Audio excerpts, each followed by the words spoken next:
Bueno, es un placer estar con ustedes, es un placer que me hayan invitado a participar en este homenaje a mi amigo y mi maestro Makosai. Y yo espero que esto aporte cosas nuevas o cosas diferentes a todos ustedes. Esta plática la titulé ¿Qué hay de nuevo en fracturas de tobillo? Eh, Déjame ver. Ay, como que no quiere correr, a ver. Ahí está, bueno. Pero finalmente la clasificación que siempre usamos es la de Weber. Déjenme regresar.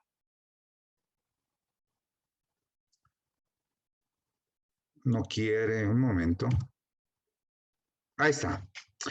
Bueno, esa foto es, como ven, tiene menos pelo que Makosai y más canas que Makosai. Él es Bernhard George Weber, que murió en 2002. Y la clasificación de Weber la publicó en esta cosa que es muy difícil de hablar en alemán, que es Die Wechselungen des Oberrennensprüchengelenske, que en español y en buen cristiano quiere decir lesiones traumáticas de la articulación del tobillo. Él la describió en 1962. Fue el primero que las clasificó en A, B y C, y él fue el que sentó las bases de todas las clasificaciones de la AO. Es el que tiene su mérito. Hay que recordar que Weber, junto con Müller, junto con otros dos que ya no recuerdo ahorita porque el Alzheimer me ataca, pero fueron realmente los pioneros en esto de la cuestión de la AOD. Y lo que van a ver a continuación es una imagen directa del primer libro de osteosíntesis AO que se publicó más o menos en 1962. En la imagen lo que llama la atención son dos cosas. Es el énfasis en reparar la sindesmosis. Weber hacía mucho énfasis en reparar la sindesmosis, ya sea con tornillos o con suturas. Y él decía que el poner un tornillo transindesmal en compresión estaba totalmente proscrito. Nosotros no reparamos la sindesmosis y lo que el tiempo ha demostrado es que no se requiere como tal reparar la sindesmosis. Otro detalle que Weber hacía énfasis es que el tornillo de situación tenía que agarrar las 4 corticales.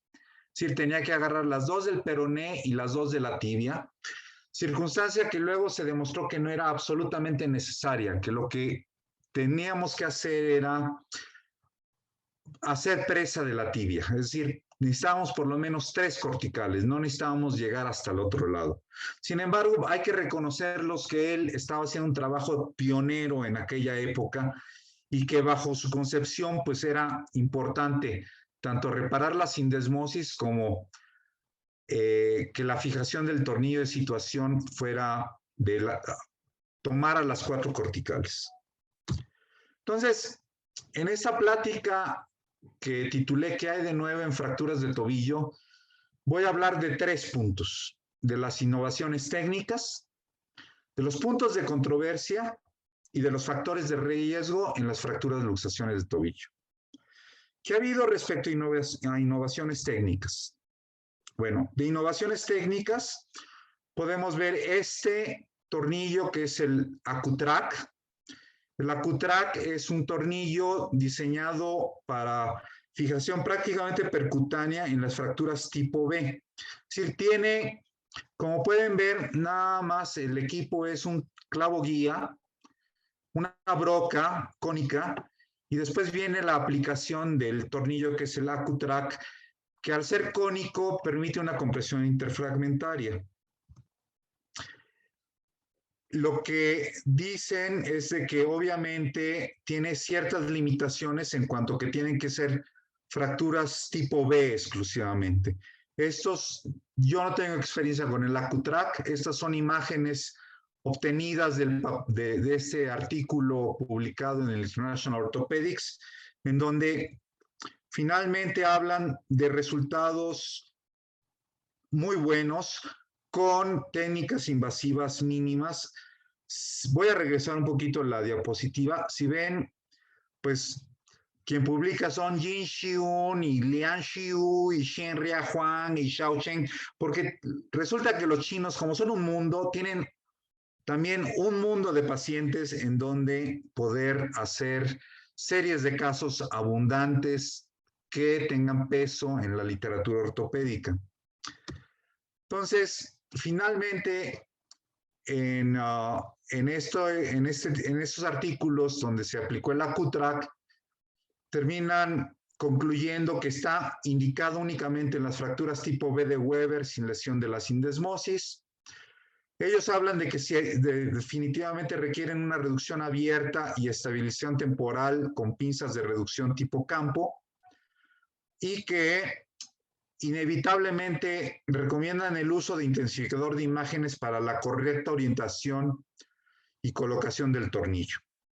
Este es un recurso que pudiera ser de mucha utilidad en pacientes con mala calidad ósea, en pacientes que no deseamos hacer grandes exposiciones porque la piel no está en las mejores condiciones. El otro elemento que ha surgido últimamente es la aplicación del tightrope, que originalmente fue diseñado para las plastías del ligamento cruzado anterior de la rodilla y que se utilizó en sustitución del tornillo de situación. ¿Cuáles serían las ventajas del tightrope en una fractura con lesión de la sindesmosis?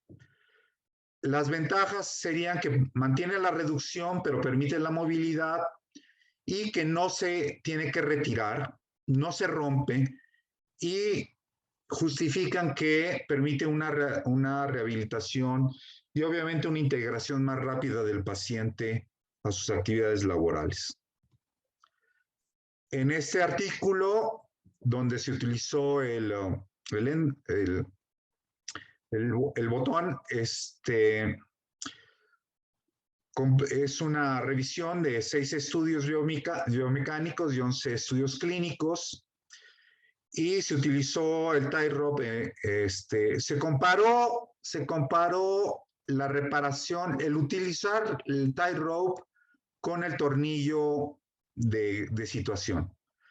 Lo que se vio de acuerdo a la clasificación de la OFAS es que el tightrope daba una puntuación de 89 puntos y el tornillo daba una puntuación de 86, situación que no era estadísticamente significativa, que el tightrope pues no se tenía que retirar, aunque algunos artículos hablaron de un porcentaje de retiro del 25%, y que el tornillo de situación se retiró en el 5.8 a 100%. Esto es interesante, porque si bien la escuela que nosotros tenemos en Magdalena es que se tiene que retirar el tornillo de situación, hay otras escuelas que dicen que no lo retires, sino que dejes que se rompa o que dejes ahí, que ya se irá aflojando. Obviamente, si nosotros vamos a retirar un tornillo, como el tornillo habitualmente se retira y el tightrope no, pues las complicaciones por reto son mayores en los tornillos que en los tightropes. ¿Cuáles complicaciones se describieron? Pues obviamente la diástasis, es decir, que obviamente se volviera a abrir la sindesmosis, y problemas con la herida quirúrgica al quitar el tornillo de situación. Entonces, pero haciendo un estudio de costo-beneficio, bueno, podríamos decir que el tightrope es 4 veces más caro que un tornillo de situación, que da resultados funcionales similares. Sin embargo, lo que ellos no contemplan es de que un tornillo, lo que no contemplan en estos estudios de costo-beneficio es de que sí, el tightrope es 4 veces más caro que un tornillo, efectivamente, pero bajo nosotros, claro, quitamos los tornillos de situación en la consulta externa, pero en otros países eso no está permitido. Un paciente que se le tiene que quitar un tornillo de situación tiene que volver a quirófano para evitar una situación de demandas en caso de que haya un proceso infeccioso. Entonces, no contemplan en el costo del tie rod que el retiro de un tornillo implica una cirugía adicional, implica consultas adicionales, implica complicaciones potenciales, implica un mayor tiempo de recuperación para regresar a las actividades laborales. Finalmente, lo que concluyen es de que si bien el tie rod permite una recuperación laboral más rápida y una menor incidencia de retiro del implante, es decir, un mayor costo-efectividad, que probablemente pudiéramos conceptualizarlo en países del primer mundo, que pues bueno, si bien el tie rod es caro, el meter un paciente a un quirófano para quitarle un tornillo de situación podría ser mucho más caro que un tie rod. Pero en países como nosotros, en donde habitualmente retiramos este tornillo en la consulta externa, el tie rod sigue siendo un implante que puesto masivamente en un sistema de salud pública pudiera encarecer la atención y el tratamiento y los recursos para los pacientes que tienen fractura de tobillo. El otro concepto es el salirnos de lo que pudiéramos decir que fuese académicamente adecuado para la osteosíntesis de una fractura de tobillo. Y lo que puede ser académicamente adecuado en una osteosíntesis de tobillo de un paciente con una calidad ósea normal pudiera no aplicarse en pacientes con Charcot o en pacientes que tienen una mala calidad ósea. Por ejemplo, esta propuesta que consiste en la colocación de 2 clavillos de Kirchner centromedulares y que mecánicamente se demostró que aumenta la resistencia a los esfuerzos de flexión en un 81% y a los esfuerzos de torsión en un 50%, que son circunstancias que nosotros podríamos criticar y que no podrían pasar por nuestra mente por la formación que tenemos muy estricta bajo el concepto de la AO, ¿no? Pero que la colocación de estos dos, este simple acto de aplicar 2 clavillos de Kirchner centromedulares que no nos llevan más que 15 a 20 minutos más en una cirugía, si por exagerar, pudieran de alguna manera disminuir en forma significativa el potencial de complicaciones en pacientes que tienen osteoporosis. También, pues estamos acostumbrados a poner un solo tornillo de situación, pero yo sí viví aquellas circunstancias cuando estuve en el servicio de Pitobillo, en donde pacientes con Charcots o muy obesos, en donde le hacíamos una osteosíntesis habitual, que académicamente era aceptable, con un solo tornillo de situación, terminábamos con las placas desprendidas, los tornillos por otro lado, la placa doblada, etcétera. Y lo que se concibió, gentes que se atrevieron a mirar fuera de la caja y gente y médicos que se propusieron tratar de resolver y tratar de cuestionar lo que pudiera ser académicamente correcto, se plantearon esto. ¿Por qué no en pacientes con Charcot le ponemos varios tornillos trío-cuadricorticales para mejorar la fijación? Y como pueden ver en esta diapositiva, que es de este artículo, The Not So Simple Ankle Fractures, es evitar problemas para mejorar la evolución de los pacientes. Vean esos tornillos, este tornillo está doblado, el paciente ya está apoyando. El paciente ya está apoyando, pero la placa no se desprendió afortunadamente. Y bueno, lo que viene nuevo y lo que estamos viendo cuando vamos a las exposiciones comerciales de los congresos de ortopedia, pues son estas nuevas placas de titanio, bloqueadas, para fracturas de tobillo, pero uno se podría plantear si vale la pena poner un implante tan costoso, tan sofisticado, lo podemos resolver sobre todo cuando los que venimos de una formación de sistemas de salud, del seguro social, de salubridad, del departamento, ¿no? En donde pues hay que cuidar los recursos, ¿no? Hay que cuidar el dinero y probablemente el resultado con una placa tercio de caña, pero con más tornillos de situación sea igual, o sea, dé el mismo resultado que una placa de titanio autobloqueada, ¿no? Pero el costo es significativamente menor en una placa de tercio de caña, que hay que recordar que la placa de tercio de caña pues es de las últimas sobrevivientes de las placas que iniciaron con el grupo de la AO. A continuación voy a hablar sobre los puntos de controversia respecto al tratamiento de las fracturas, luxaciones de tobillo. El primer punto de controversia es de lo que estaba platicando.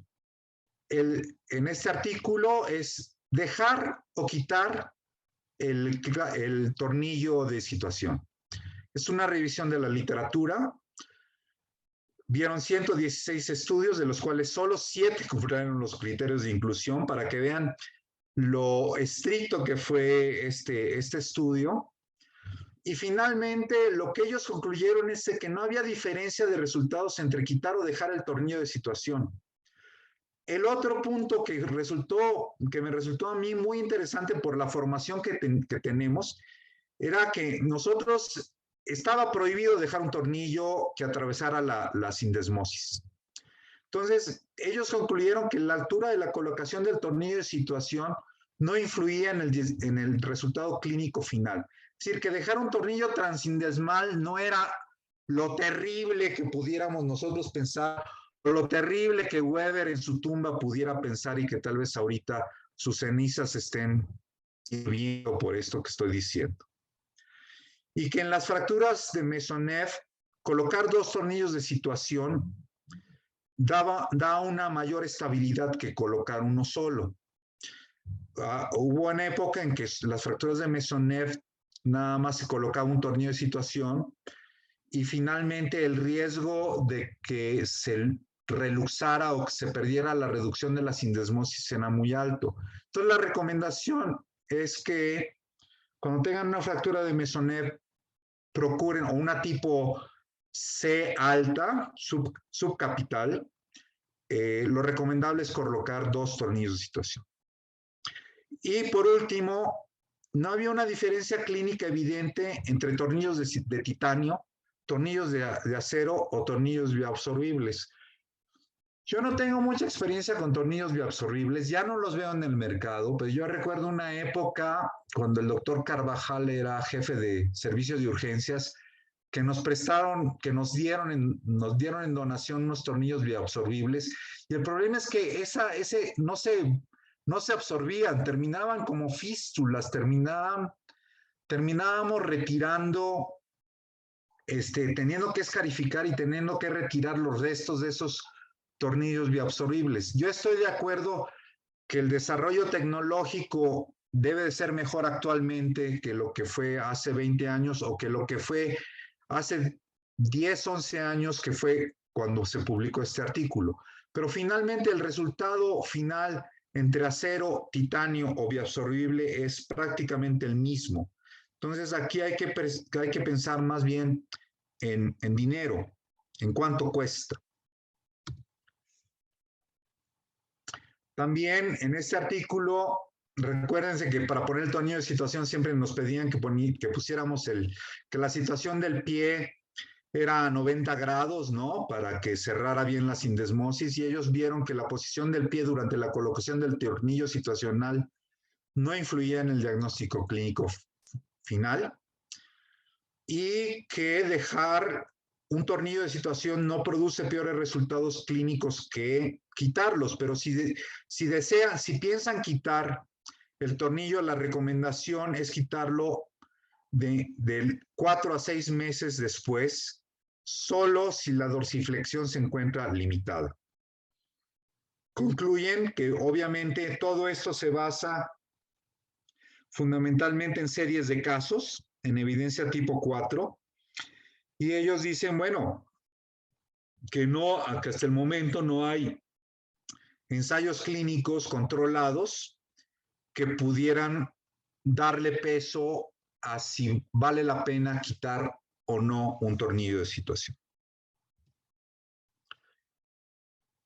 En este otro artículo de revisión sobre la sindesmosis, de las lesiones sindesmales del tobillo, que obviamente esos artículos de revisión se encargan de revisar 400, 500 artículos y llegan a la conclusión de que los tornillos de situación, dependiendo del hospital y de la escuela, se retiran entre 6 a 12 semanas, que retirar el tornillo a las 6 semanas reduce la tasa de ruptura del tornillo, pero aumenta las posibilidades de que se vuelva a abrir la sindesmosis.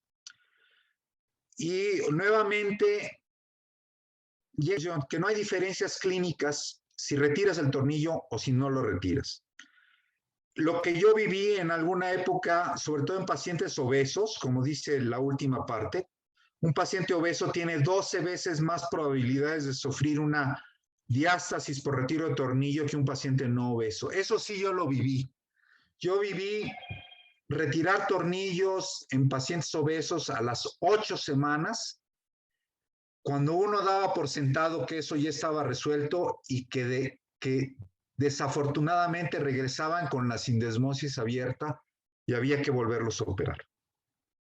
Y obviamente, pues si quitas un tornillo de situación, pues vas a tener infecciones, porque si no lo retiras no lo vas a tener, ¿no? Eso es un poquito más de sentido común, pero finalmente ellos lo tienen que cuantificar y lo cuantificaron que las posibilidades de tener un proceso infeccioso si retiras un tornillo de situación es de un 22%. Bueno, de tener complicaciones es de un 22% y tener infecciones 9.2%. Las otras complicaciones habituales en el retiro de tornillo de situación es la dehiscencia de la herida. ¿De acuerdo? Y por último, no todas las fracturas de tobillo son iguales. Y hay que tener en mente cuando uno opera un tobillito, que siempre el tobillo ha sido así como, pues es una cirugía sencilla. Lo que hay que pensar y lo que hay que vislumbrar y lo que hay que planear son las complicaciones potenciales. ¿Qué paciente tiene un riesgo de desarrollar complicación después de una sencilla fractura de tobillo? En este artículo que habla de factores de riesgo de infección después de una cirugía de tobillo, es un estudio de casos controles, muy bien hecho porque fueron emparejados por edad y sexo, y lo que quisieron identificar fueron los factores de riesgo que predisponían una infección en una cirugía de tobillo. La tasa de infección, en términos generales, en todos estos pacientes, que fueron 262 pacientes, es de 6.8. Vieron que en las infecciones que se detectaron, la proteína C reactiva estaba elevada en el 60% y en el 52% de los pacientes había leucocitosis. Lo que quiere decir esto es de que una proteína C reactiva normal o un paciente sin leucocitosis no quiere decir que no tenga un proceso infeccioso en una fractura de tobillo, que tiene muy poca sensibilidad y especificidad la proteína C reactiva y la leucocitosis para el diagnóstico de una infección postoperatoria de cirugía de tobillo. Y lo que encontraron es, vean esto que es muy interesante, el riesgo es de 4.2 en pacientes que no te hacen caso. O sea, el riesgo aumenta en aquellos pacientes que les dices no apoye o mueva o tenga cuidado con su herida. En esos pacientes que no te hacen caso, ya sea por un nivel educativo muy bajo, ya sea por la edad que tengan, ya sea porque no tienen los apoyos de las redes sociales para cuidarlos, pues la complicación es alta. 4.2 en pacientes que no siguen las indicaciones del médico y que a veces terminan echándonos la culpa a nosotros, ¿no? Cuando te das cuenta que el paciente apoyó antes de tiempo, que no está tomando sus antibióticos, que no nos está haciendo caso. Y los otros factores de riesgo que incidieron de manera importante fue el alcoholismo, el tabaquismo, el tiempo quirúrgico mayor a 90 minutos. Acordarnos que esta cirugía era la que se los dejábamos a los residentes, ¿no? Y que a veces en algo que parecía muy sencillo se les aparecía el gran satán a los residentes y terminaban después de 90 minutos subiéndolos al piso y nosotros teniendo que lidiar con reoperar a este paciente o lidiar con la infección. La diabetes también, una diabetes no controlada y una profilaxis antibiótica aplicada fuera de tiempo. Pero los factores que no incrementaron el riesgo de infección fue la obesidad y el operar al paciente 48 horas después de la lesión. Esto de 48 horas después de la lesión para mí fue muy útil cuando tuve la oportunidad de ser jefe de servicio, porque obviamente estábamos muy saturados y a veces no los podíamos operar a las 48 horas como el paciente o el familiar del paciente quisiera, pero les sacaba el artículo y les decía que finalmente que el que su familiar se quedara un poco más en el hospital no iba a aumentar el riesgo de que quedara chueco o que quedara mal, ¿no? No aumenta las complicaciones si la cirugía es realizada incluso 48 horas después de lesionar. Y los factores que disminuyeron el riesgo de infección, fíjense lo interesante, ¿no? Porque la AO aboga mucho que uno hace la osteosíntesis para la movilización temprana de la articulación del tobillo. Y en este artículo lo que se vio es de que si en las primeras 2 semanas inmovilizamos al paciente con una férula suropodálica, los riesgos de infección y de dehiscencia de la herida disminuyen. Y que también, como está descrito en otros artículos que no tienen nada que ver con la especialidad, sino con el riesgo de infección de una herida quirúrgica este aumenta si descubres la herida quirúrgica en las primeras 24 o 48 horas postoperatorias. O sea que de preferencia no lo descubras. No lo descubras en el hospital porque también puede dar pase de entrada a bacterias intrahospitalarias mucho más difíciles de combatir, que son en comparación con las infecciones no nosocomiales. En este otro artículo que habla sobre fracturas de factores de riesgo de complicaciones de las heridas quirúrgicas después de una cirugía de tobillo, que es una serie de casos, es una evidencia grado 4, pero son 470 pacientes. Fíjense, también lo interesante, ¿no? 470 pacientes, pues nosotros los hacemos en 3 meses, ¿no? Pero ellos se llevan años haciéndolos, de 2007 a 2010, 3 años para juntar 470 pacientes. Hay que entender el privilegio de dónde estamos o dónde estuvimos en algún momento. Aquí la ventaja es de que estos 470 pacientes fueron operados por el mismo cirujano, con el mismo protocolo pre y post quirúrgico. Entonces, ahí tenían las variables distractivas, ciertas variables las tenían muy bien controladas porque era el mismo cirujano. No es lo mismo que lo opere Macusaya que lo opere Redondo, hay que tener claro eso, ¿no?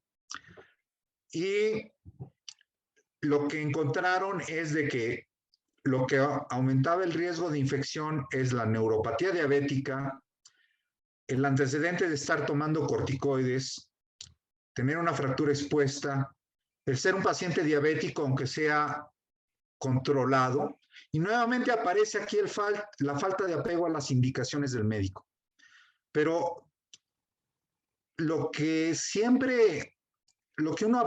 yo aprendí en el hospital es el aguas con el paciente que tiene una neuropatía diabética.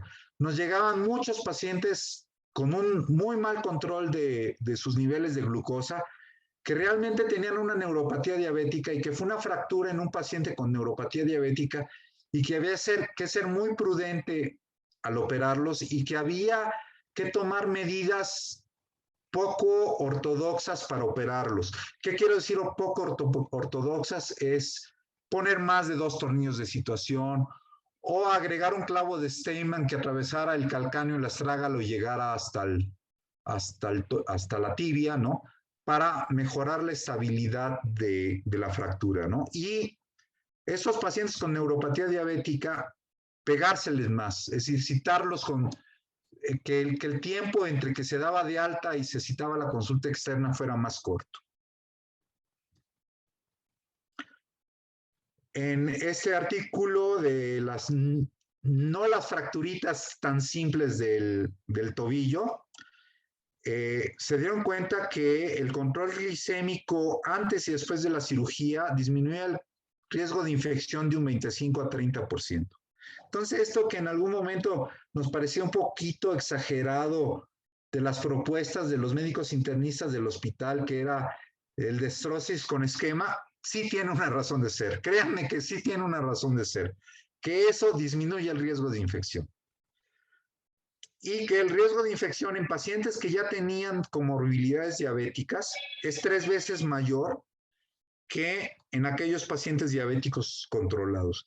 Incluso hay artículos que hablan que un paciente diabético controlado tiene los mismos riesgos de complicación que un paciente que no es diabético. Entonces, concluyendo, ¿qué es lo que yo podría decir? Que el tightrope es una alternativa viable para el tratamiento de la lesión de la sindesmosis, probablemente en un medio privado donde los costos no importan, importe más que el paciente no tenga que regresar a que lo intervengas para quitarle el tornillo de situación como estamos habituados, pues el tightrope te libera de esta situación de tener que retirar el tornillo de situación. Las fracturas de tobillo en pacientes osteoporóticos requieren de métodos de osteosíntesis que se alejan de lo que podemos considerar conceptualmente correcto.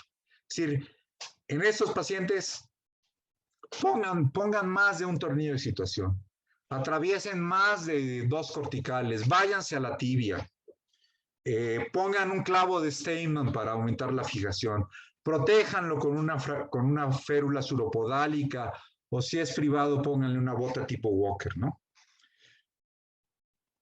No hay diferencia clínica significativa entre osteosíntesis con la tradicional placa tercio de caña con estas hermosas placas de titanio ya premoldeadas y con para tornillos bloqueados, ¿de acuerdo?